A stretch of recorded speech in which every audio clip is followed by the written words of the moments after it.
Aujourd'hui, pour nous, l'UNOC, c'est important parce qu'on a besoin d'être entendu. Donc, on nous parle d'océan, on nous parle d'avenir, c'est très bien. De durabilité, on est là pour ça. Mais on a aussi besoin d'être écouté et d'être entendu. On a des revendications aujourd'hui, c'est sur la faisabilité, l'adaptabilité de la réglementation européenne et française sur notre métier.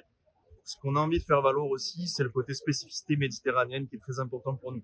Il y a une réglementation qui existe aujourd'hui. Le problème, c'est qu'elle n'est pas adaptée pour nos navires. Donc, ici, il y a un intérêt historique, patrimonial et culturel. Vous l'avez tous vu, quand les gens viennent en vacances en Méditerranée, il y a des petits pointus, des bateaux en bois.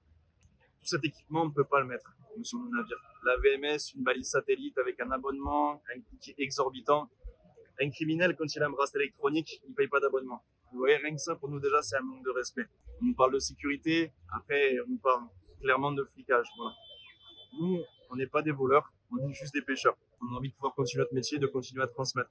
On parle aussi d'aires marines protégées, de pêche dans les aires marines protégées, c'est très bien. On a des prud'hommes ici, donc des prud'hommes de pêche, qui ont des modes de gestion qui permettent de créer des cantonnements de pêche, donc des réserves naturelles. Ça existe déjà, notamment à Saint-Raphaël. Ce dont on a envie aujourd'hui, c'est de participer, d'échanger et d'apporter notre savoir-faire empirique là-dessus. D'éviter éventuellement une petite lourdeur administrative qui commence à se faire sentir, ce serait vraiment pas mal. Mais de pouvoir assurer une pérennité et une durabilité de notre métier avant tout, ce serait vraiment génial. Voilà.